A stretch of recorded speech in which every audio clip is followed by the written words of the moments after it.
Hello everyone, Aerophite here, and today I'm going to bring you a tutorial on how to make an automatic sliding door. And when I say automatic, I mean fully automatic, no pressure plates, no levers, nothing like that required. Here we go. You see it. And yeah, so the basic idea behind this is you have a door, and below it you have a command block using the testfor command, which means you have to be in 1.5 or greater in order to do this. And it's attached to a clock. And so as fast as your clock is as fast as the door is going to open, basically. So, yeah. So, here we go. Now, you can make the door very similar to how we made the door in one of my other videos, or two of my other videos, if you've watched them. And there is almost no variation to that. No, I won't say there isn't any. The door itself is a little more compact because you don't have to worry about pressure plates and stuff like that. But for the most part, it's the same door. And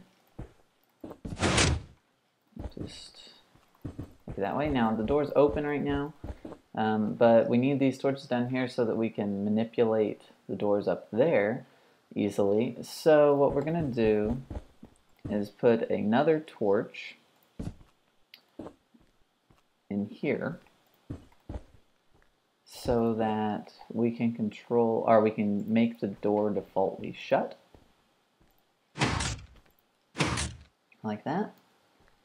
And so the door is shut and it will not open unless this torch right here is turned off. Okay, so we're using the command block in the testfor, which means we've got to use a comparator for it.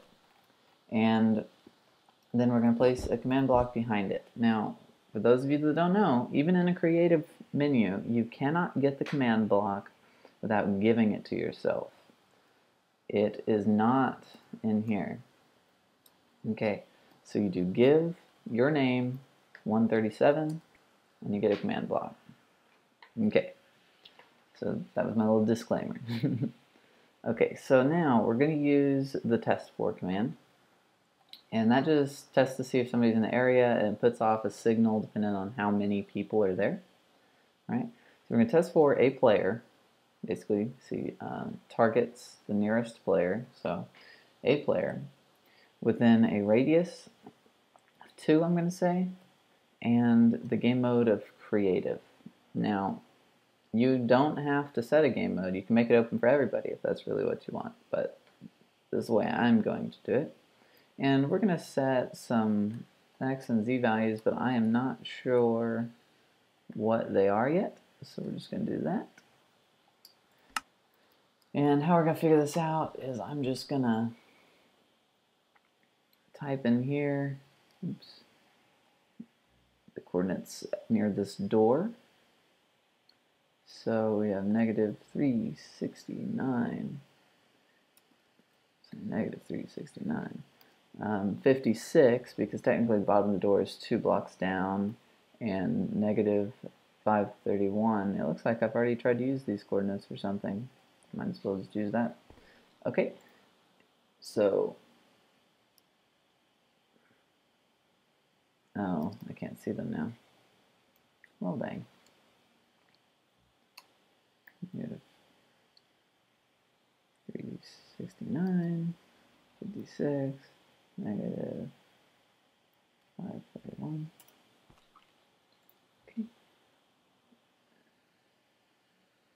Negative 369. 369. 56. 531. Okay, so we're testing for a person that is within a radius of 2 of these coordinates and is in creative, basically. Okay, now, for that to light up and turn off the torch, we're going to have to attach a clock to this. And so I'm just going to do a very simple one. And you can use any clock you want if you have a better one, or if you have one that is faster maybe. This one's not slow, but I wouldn't call it the fastest of clocks either. So, there we go.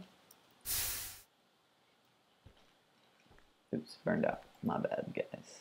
You have to have this one 2 ticks if you plan on using it, by the way. Which is why it's not the fastest of clocks. Okay, and that's it, pretty much. Voila.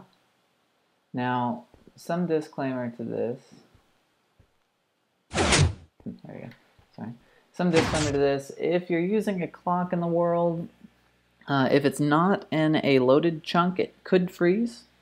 Meaning, if it's not at spawn, basically it could possibly freeze. They're trying to fix that right now, but I have noticed a little bit of freezing on one of my servers. The other thing is that always with a clock you create a little bit of lag whenever you're around that clock. You can probably see it on my screen. It's jumping a little bit since I started the clock. You know, as you get farther away from it, it gets a little better, but when you're closer, it lags a little bit.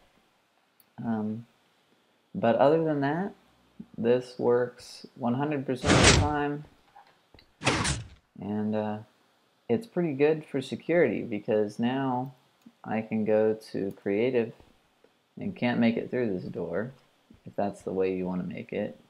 Doesn't work if you try to get in adventure mode either. It only works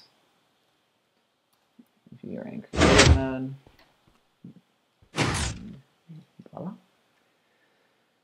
Okay, that's it for the video, guys. If you liked it, I'd appreciate a like, and if you really liked it, it'd be great if you'd subscribe. If you just didn't like it at all, I'd like to know what you didn't like so much about it, and if you could, just